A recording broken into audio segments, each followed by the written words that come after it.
Jesus, how we doing out there, ShipRocked? First of all, as you can tell from my voice, I sound a lot like George Burns right now, which probably isn't a good thing. You missed it. I was fucking walking. They walked us on the side of the boat, and I had a hat on, which is why my Doogie Howser is really random right now. And that fucking thing escaped. I mean, it just blew right the fuck off my hat, and it was strange. It was almost CGI, man. Like it hung there for a second, and then it just went,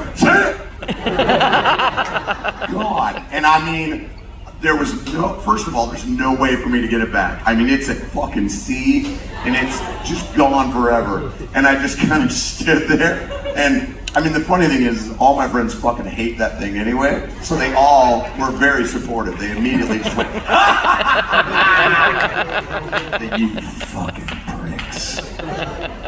So yeah, that's how we started this motherfucker. So I just came from the dessert station. So I am, oh no, you gotta see this.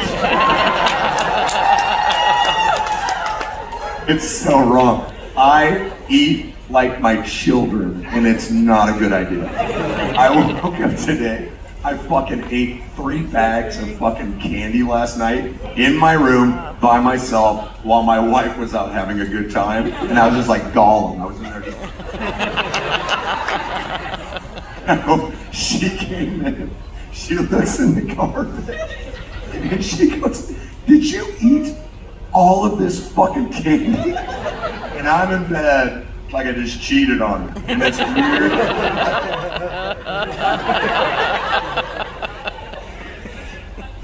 I didn't eat all of it. She goes, "Well, I didn't have any of that." I was like, "Okay, I lied. I ate all of it." This has been the worst diet experience of my life. I shit something the other day. Hey, this is what you came for.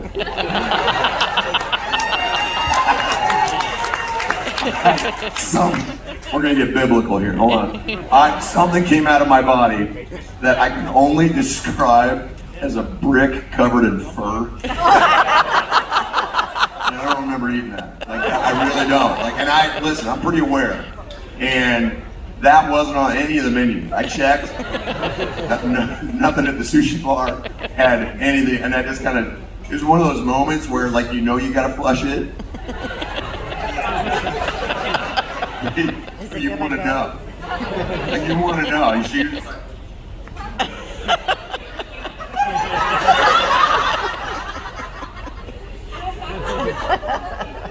what the fuck is that? I'm gonna let you guys in on a little secret. Yeah, I know, right? A little one. I mean, you guys know so much about me now that at this point you're gonna be like, okay, yeah, I mean, that makes sense. Sure. I'm 48 years old, and I have gotten to the point where I don't do anything bad anymore. I don't drink, I don't do drugs, I don't do any of that shit. The only thing I have is coffee. Well, thank you, I appreciate it. Trust me, man, if I was still doing that shit, there'd be a whole different party. They would have flown me off in a helicopter for jail like 48 hours in, and it would have been bad. So I find myself replacing that weird shit with chocolate. And no, I'm a fucking adult, and I shouldn't be eating like my 7-year-old daughter. It is bad. It's got to the point where I try to smuggle them up to bed, and the wife is asleep, and Alicia hears it crinkle. It's like, she goes, "What do you got?" She just go, I just wanted Cadbury egg. Yes. This is months after they sold them. Like I stuck them in the fridge to hide them. I'm like, and she can hear her backs to me, and she's just like, "What the fuck? You're like a gremlin, for fuck's sake." She laughs. So that has become a problem. And I've really tried to change my diet, and as you can tell, it's not working. I still look like a doughy bag of flour. I've got that Irish tan going on, which is rad, which means I glow in the dark. And the hair's not getting any better. So welcome. Anybody under my age, this is your future. And the sad thing is, I'm really trying. What the fuck? But I will say this. It's the best time of my life. I am now surrounded by people who bring me nothing but fucking joy.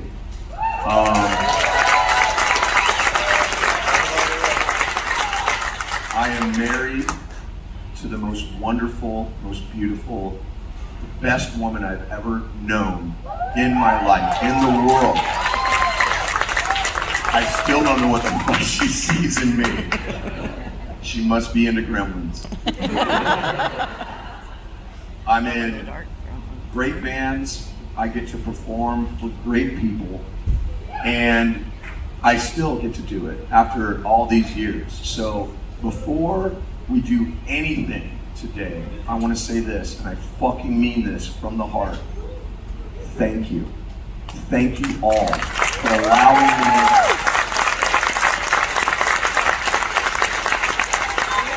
I love you guys too, man. I know look, we're all on a boat, and sometimes I just gotta use the bathroom. So if I stiff arm you for that picture, it's because I got a turtle head poking or something.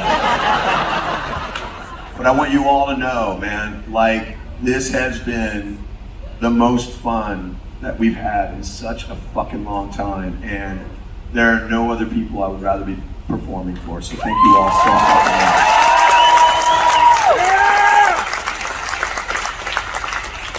All right, that's my intro. Now, if you have any burning questions, but hold on, before we go any further, let's lay some ground rules, okay? I think we all know why we wear the masks. I've been answering for 20 years. Don't ask me that question. I think we all know what my favorite tattoo is. I will not sign your baby. Again. And I will not pull my dick out, even for charity. Look, they lied to me that last time. And it's really cold, so I don't even look like I'm not impressive. Other than that, feel free to ask me anything that I can deny in court, okay? All right, where we want to start? You know what, can we turn the house lights up a little bit? Because I want to be able to see everybody when I'm asking it. Can we turn them up? I know there's a reverse from the other night when they turned the lights up and it's like, wait, don't you know what a fucking encore is? If we could just turn, or actually just take the spots out of my eyes because I'm blind as shit right now. Or not, I mean, that's cool. Let's go with it, fuck it, I mean, why not? That way I can run. Okay, let's start on this side. I have a selfish question. What's your favorite type of chocolate? Oh, we don't have time for me to answer that. I mean, I'll give you the short version. Sounds great. Whatever's available. But we do have a question from a big fan. And what's your name? Sean from Ontario, Canada. Hey, welcome, bud. Thank you. I'll start by saying thanks for signing that photo for me. I appreciate it. I'll just say you're welcome. I don't remember what the fuck you're talking about. So, you're a multi-platinum artist, multiple books written. In a world where bands come and go, how do you keep the longevity? I don't know, to be honest. I mean, listen, I'm the first to admit I'm the luckiest fucker on this boat. I've been doing this a long, long time, and the fact that we're still doing it at a level that is competitive with most of the big acts in all the different genres. Fuck, I don't know. I would have thought people would have been done with us fucking 15 years ago, man. But maybe it's because we've never felt satisfied with the music that we've made. It just makes us hungrier for more. We've never made music specifically for money. We've never done anything specifically for money. And a lot of bands that have, we can tell. You know what I'm saying? Like, and we don't call them out on it. We just go, well, okay, they're kind of done. You know? I mean, I'm glad they're still going, but it doesn't, the music they're putting out doesn't have that pulse. It doesn't have that heart. It doesn't have that fucking, you know, that, ladies, I apologize, that boner, you know? Like, it doesn't have that thing that just makes you want to fucking go. And we, even at our gnarliest, have always cared about the music. And I mean that with Slipknot, I mean that with Stone Sour, I mean that with CMFT, I mean that with all of the side things that I have done. In fact, the 2 times that I thought about doing a song or whatever for money, just because of money, it's never worked out, and I backed out of it because it didn't feel right. So you've never heard those songs, and I promise you that. But so maybe that's it. Maybe it's because there are so many things that we care about more than that, and one of which is the creativity, the art, the passion for it, and it's because, holy shit. Earthquake. Anybody else fucking pucker up on that one? I got a bingo chart in my fucking pants right now. I just hit the extra space. So yeah, I mean, long story short, too late. I think it's that. I think it's because we've always put the music and everything else before any of that other shit. And I think that's kept us relevant, I think it's kept it fresh, and I think it's kept us in the game. You're welcome. Last night, speaking to everyone can tell how passionate and how much you love it. If anyone was here last night for Steel Panther, when you came out and did Dio, the joy and love you had in delivering that is right there. Thank you. And as a fan, and someone who admires you, thank you very much. Oh, I appreciate it. Yeah, we got a question here from Mike from Cleveland. Yeah, of course. Hi, this is a little broad, but any thoughts or ideas for your next book that you would share with us? Oh man, it's been a while since I wrote a book, largely because that last one took the fucking shit out of me. I started it and restarted it 3 times. It exhausted me to the point where I really didn't want to write anymore, man. Like, and it was such a gnarly book. Anytime you dip into politics, it gets fucking messy. And it just put me off of it. However, I will say, in the last month, I've had that itch again. And I actually have a title for it, and it's called Raging Gracefully. And it's basically another old man fuck you book. So, largely because there's so much dumb shit in the world that I can't not say anything now, you know? So that'll probably be it. So all of the younger people who read it are gonna be like, this guy's a dick. But all of you older people are gonna be like, God, he's so spot on. So that's where it's at right now. Like it's still super baby steps. I just started working on the first chapter, but hopefully I got the next month and a half, I'll be able to really do some damage on it. And you know, maybe down the line I'll get it out there. Corey, we have a question from Paula from Tallahassee. Tallahassee. Oh, all right, settle down there. First of all, I want to say thank you for Welcome to Rockville, because that was like the shit. You guys so brought it that first night, and that set the rest of the weekend for me, and I really appreciate it, first of all. Thank you, Don, I appreciate that. Second of all, there's so many unsigned bands, especially in Florida. Florida has a huge music scene, and some of them, are ready to be on the radio, are ready to be signed. And my question to you is, what is your advice to them to maybe keep going and get to the next level? That's a great question. You know, it's such a weird time right now in the industry. Everybody on this boat who's performing for you can attest to that. It's almost like the Wild West. Like nobody really knows what the proper way is. I mean, 20 years ago, there was a clear way to do it. Even the underground bands, there was a clear way to do it. Now you don't even know if you can make a living at it. You know, it's crazy. And to me, it starts with the essentials. It starts with sticking together as a band, being able to play it as a band, and being able to go anywhere at any time and just plug in and go. And that creates the foundation for carrying on, whether that's using the technology to your benefit, whether that's leaning into streaming and trying to make a living another way, whether it's releasing on your own through like the things like SoundCloud or just on your own fucking, there's so many different ways to do it, and yet there's no right way to do it. You know, it's weird. So my advice is still the same. It's like people will always want to see a live band, and people will because you can feel it. You know, you can feel that shit. Think about the first time that was my house shoes. Did that. Think about the first time you saw that live band that made you feel something in your chest, that made your eyes go up. Maybe it was a band you've been waiting years to see.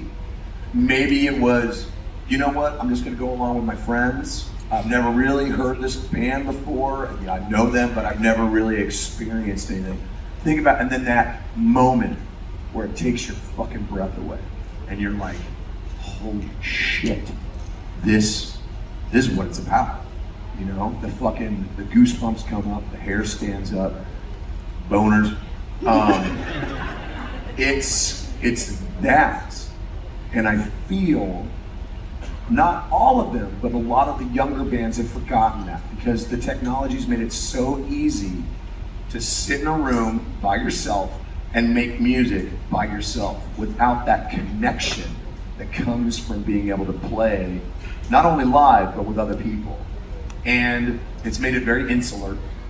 It made it very one-sided, one-noted, to the point where you can tell somebody is like, well, I know what this is going to sound like. I know what that's going to sound like because it's only him.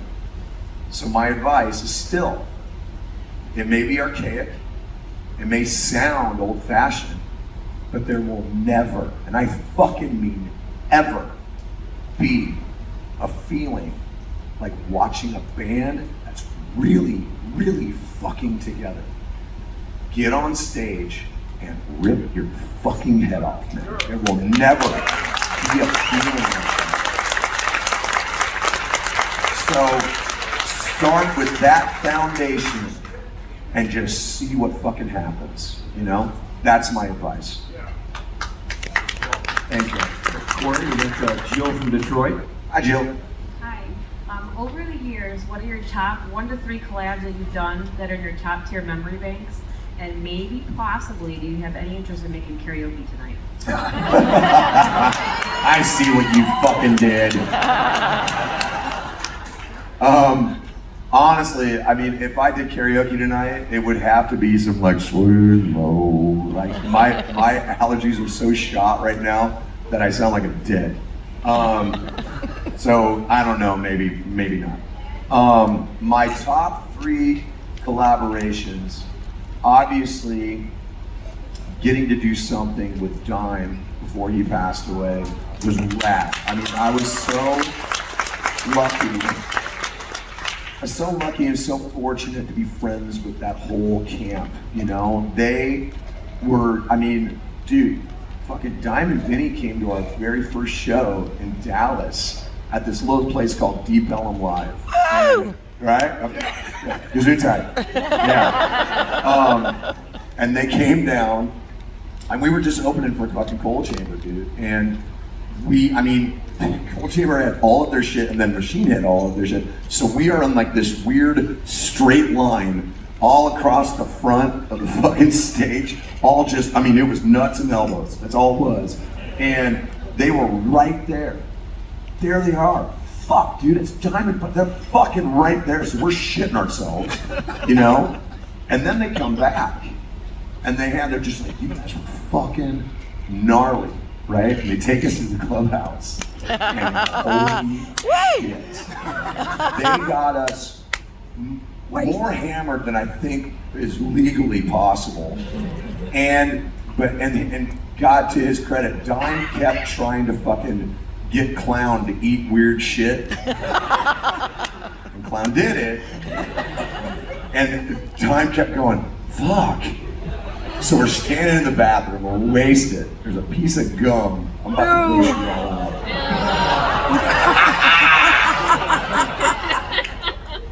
Guys, you know how gnarly a urinal can be. Yeah. So we're lined up, we're waiting, we're taking a piss and shit. And there's a fucking piece of gum on the cake. It's on the cake. And Time eyes it and goes, all right, Clown. And you know, I mean, if you've seen the videos, you know that they were just ready to throw money down to get you to do the craziest shit. And Dime didn't even get the words out of his mouth. Give you two fucking, he's reaching for it. It had a hair in it.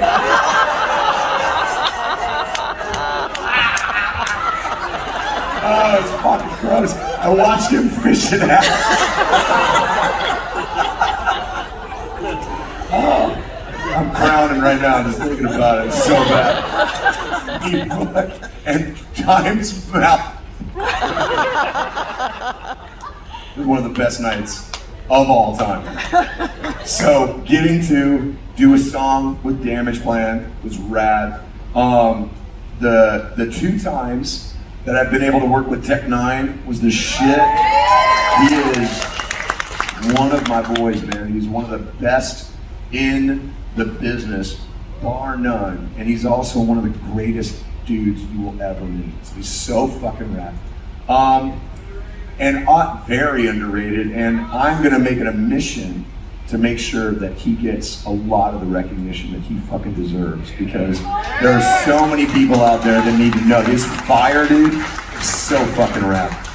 And then getting to do a tune with Zach Wild was fucking rad, man. Yeah, and that came out of nowhere. I've known Zach a very long time, and he's one of the craziest fucking people I've ever known. He hit me up, and he's like, oh, Father Corey, I need you to fucking I need you to come over here, I got this song, we're gonna fucking kill it, we're gonna kill it, oh, we're gonna kill it. So we get out of that, he sent it to me, and I record it in Vegas and send it back to him, and this fucker sends me a video of him listening to the song. He's got the phone out like this. He looks like Thor anyway. And he's going, and he goes, Barbara, call Hall & Oates. Tell him I got some new people for him. This is really, really good. I'm watching him. I'm like, what is he talking about? So getting to do that with him was rad. I've been really fortunate to do really cool collaborations with a lot of people, man. You know, I mean, going all the way back. I mean, I got to do Soulfly was rad. Getting to do Jump the Fuck Up with Max was insane. I did that on a day that we were actually playing in Phoenix, and I went in, and here I'm fucking like a foot away from Max Cavalera, just going, holy shit. I was 25. I'd never done anything like that in my fucking life, and I was losing it. It was fucking rad. So I'm very fortunate for the stuff that I've been able to do, and I want to do more. So if you guys know anybody, fucking, you know, let me know. I also did some songs with that Steel Panther band, but I don't think they're going anywhere. I mean, no, that's cool. Anybody else? Yeah, Corey. We have a question from Anthony, Connecticut. Yeah. Hey, so my two lifelong favorite things are pro wrestling and Slipknot. And so when we were backyard wrestling in high school, I think we used surfacing or spit it out, or probably both of them for entrance music. Right. Now, as a 14-year now professional wrestler, I use psychosocial because it makes me want to beat the shit out of people. So, so I was curious as to where your relationship with NXT started. If there is a relationship, or it was just like, hey, we want to use your song and we want to put it on TV or whatever. And then, because like hearing Slipknot on Wednesday nights for NXT, it's like, holy shit! Like the world gets to hear my favorite band, and it's the perfect combination with wrestling. So how did that come about, and how do you feel about the stupid 2.0 crap? Well, we'll start with the easy part first. I mean, I haven't even watched the 2.0. To me, it just looks like WWE Light, to be honest. And that's not always bad, but the great thing about NXT was it didn't feel developmental. It felt like you were getting a whole different company. You were getting a whole different promotion, man. And to me, the wrestling wasn't as stiff. The wrestling was exciting. They let the wrestlers be themselves. But sadly, once all of my favorite wrestlers from NXT, once they got called up, they didn't do anything with them. They didn't do anything with them. When they got to the fucking main roster. And so I'm gonna nerd out, guys. I'm sorry. To answer your question about the music, they actually came to us. I have known certain people in that organization for a while. Actually, I met them through Chris Jericho, who's a good friend of mine. And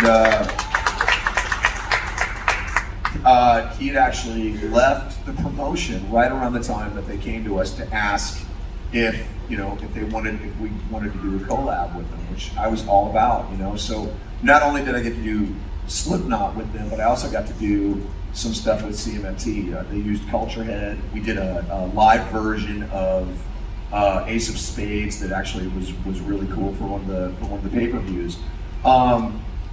It just kind of happened, Triple H hit us up. He's a big fan, and he was like, "Do you want to get in the ring?" I was like, "Dude, I would love to. However, I have the bone structure of an 86-year-old. All it would take is one bad bump, and I'd be singing like this for the rest of my life. Y'all ready to fuck do this? We're like fucking John Merrick. Oh, well played. Some of you guys know who that is. It's the Elephant Man, by the way. You fucking uncultured pricks. It just kind of happened, it was cool. I never thought anything like that would ever happen for Slipknot, and the fact that they liked it for the NXT brand, I was all about it, and it took very little to convince the guys of it, and we were just into it, so they used All Out Life, and then we just kind of fucking went with it. AEW! Yeah, you're fucking right. Corey, we have Heidi from Iowa. Hi. I'm glad you got out. Okay, I've been following your son's band Vended from the beginning. I went to the first show, and I thought they just were awesome, and I think he's grown a lot in the shows since. But they've got some criticism just because, they're lucky that their dads are from Slipknot and all this stuff. And what do you think about the criticism, and what do you tell him as advice? I tell you straight up, I warned him, I warned all the boys before they even started. I was like, people don't like to do the work to figure out what something is first. Most people, anyway. People will just assume, and then they will cut and paste that to be the truth. Like they are going to compare you to us right out of the gate just because it's you. They're not, without hearing a stick of music, they're going to compare you to us. And you have to prepare yourself for that. And you have to steel yourself and remind yourself the reason you do it. You don't do this because of money or because it was something easy. You do it because you wanted to. And I can tell you why. I didn't encourage Griff to do music. This is a kid that I tried to sit down and teach how to play guitar when he was 8. he didn't give a fuck. He just wanted to play Legos and be a botanist, which was weird. Like, it was this weird. He wanted to play with Legos, be a botanist, and then also be a video game programmer. I was like, well, you have to go to school. And he's like, oh, can I just play the games then? And I was like, well, yes, but you can't get paid. And he was like, that's not true. He pulls up this thing. It's like, you little prick. He gravitated to music on his own. And he started a band, actually with Cole, who's the other guitar player in Vendetta. They started a band early on at the end of middle school that then sort of morphed into what became Vendetta. And they did it completely on their own. They did it because they wanted to make music, and they did it because they loved music. I didn't encourage him. I didn't even really try to help him. None of us have. Everything they have, they've earned right now, and that was very important. We could have put them on all of our tours, and me and Clown decided that wasn't the right way. It wouldn't be fair to them, because for them, they want to earn it. They want to play. They want to play with other bands. They want to open for other bands. They want people to see that they're an actual band and not something that we manufacture. And they're not trying to ride anybody's coattails, but the ones that they make for themselves. I'm really, really proud of him. Like, he's...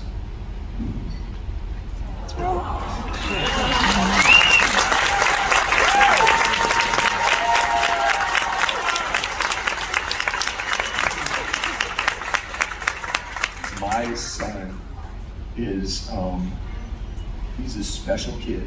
He really is, man. I've watched him become this amazing man. You know, he's still a dick. Don't get me wrong. He's still,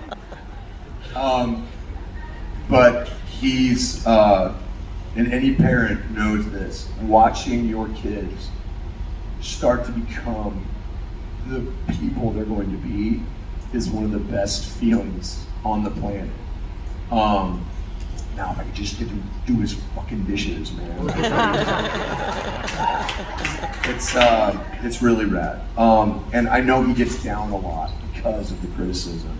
And I keep telling him, I was like, listen, just take a deep breath and remind yourself of who you are, not who I am, of who you are. Because that is the person you make music for. You don't make it for me. You don't make it for a lot of these other people who don't know you. You just keep fucking making it for you. And that's all that matters. And they're still doing it. You know, they just wrote a bunch of new music, and it's looking like they're gonna record it soon. They're going out on tour with Code Orange, which is fucking rad.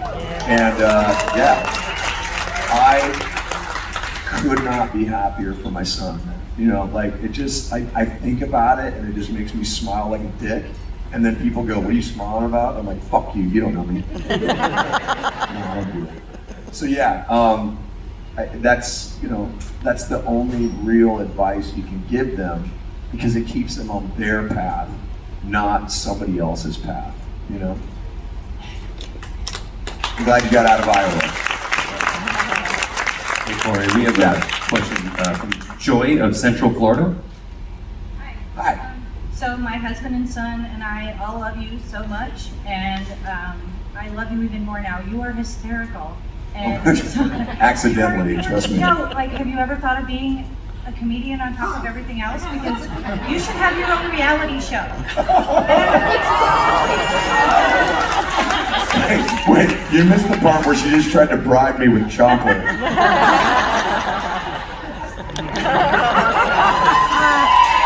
We're gonna feed the bees. Don't you bring that fucking thing towards me with dude. They don't call it liver-beatus. What are you doing?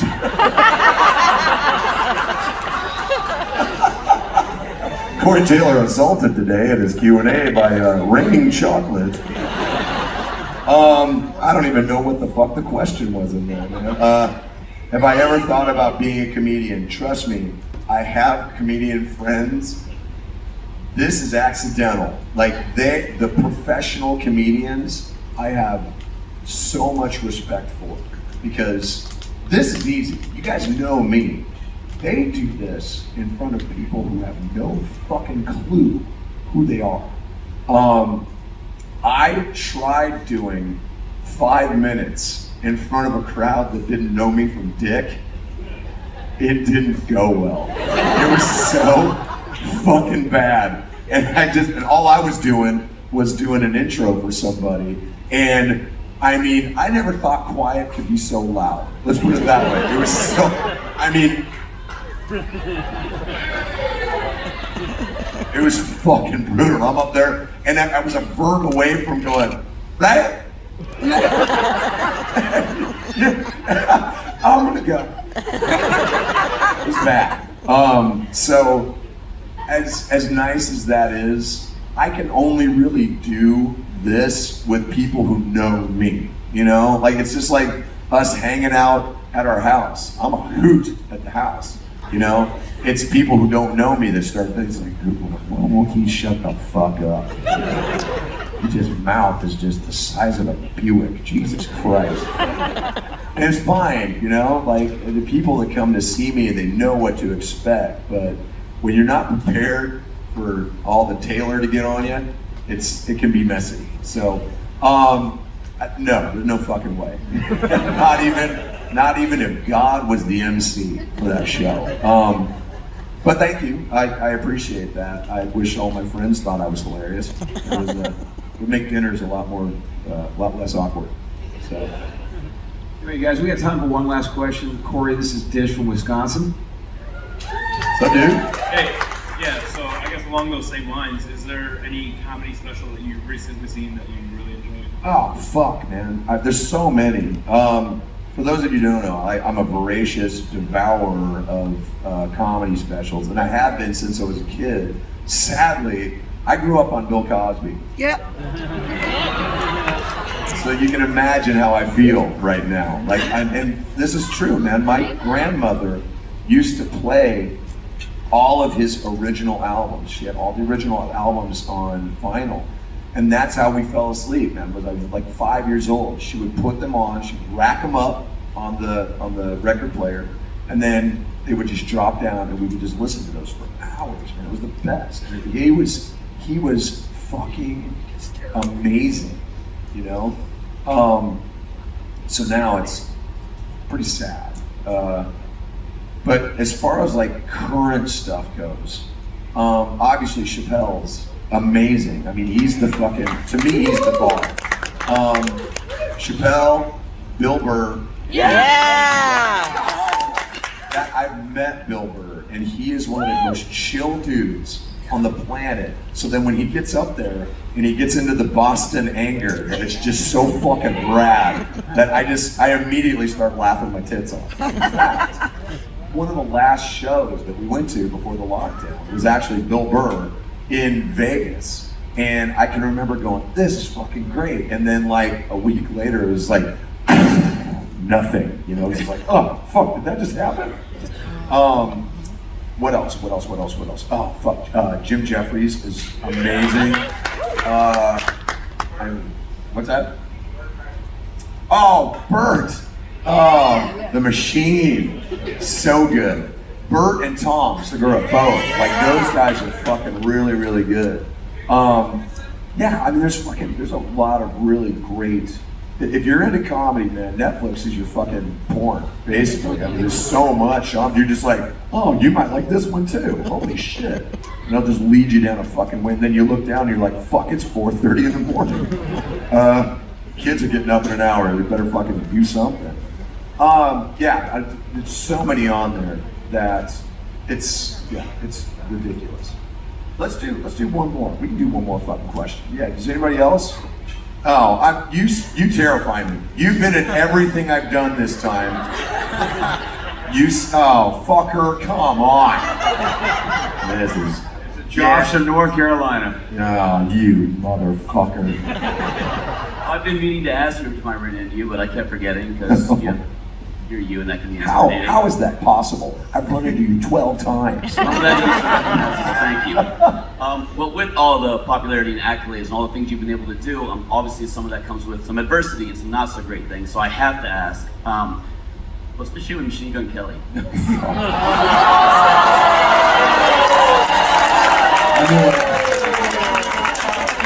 I had to allow one more.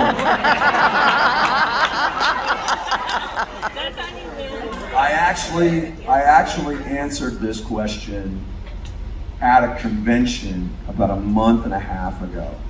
So I will tell you right now. For those of you that don't know, MGK doesn't like me very much. And let me follow that up by saying, I don't care.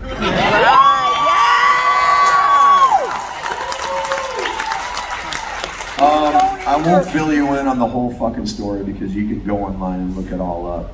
However, I will say this. He maintains that I started it. The truth is, he started it. Now I'll explain to you why.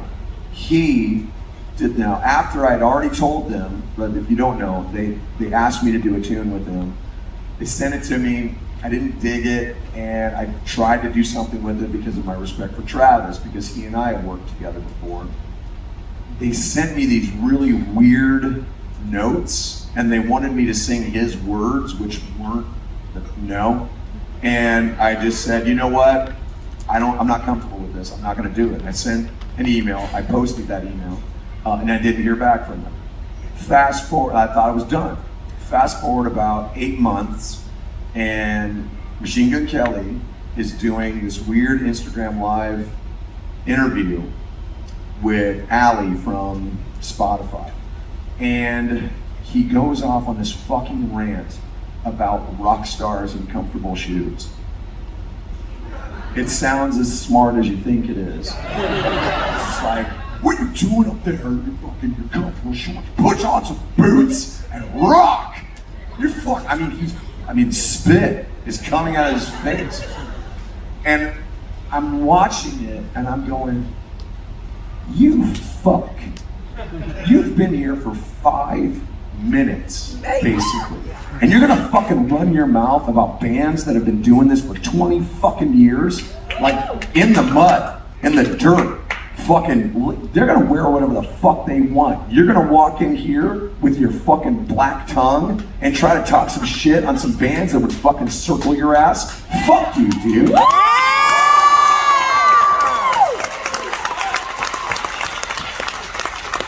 So, when I had my opportunity to say something, I did. And I didn't call them out. I just, said what I said about people, failing in one genre, sliding over to another. And that upset him. And then he didn't say anything until, weirdly, we're in Chicago on the same, show, and we're playing basically at the same time. He wasn't happy that there were a lot of people at our show. And I do mean a lot.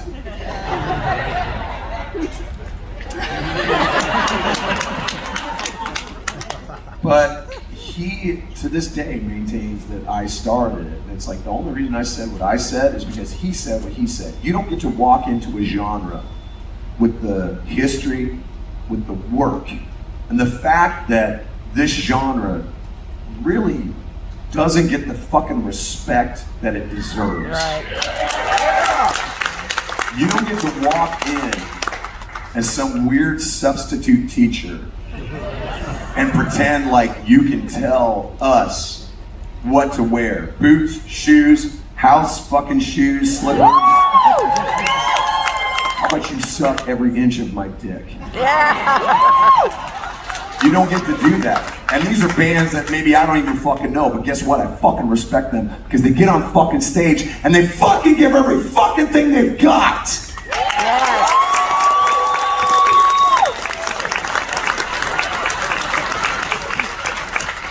And on that bombshell, ladies and gentlemen, that's my show. Thank you so fucking much. Thanks for everybody. Thank you. Thank you so much. Guys, this has been a special Q&A here on Corey Taylor. Thank you. All right, guys.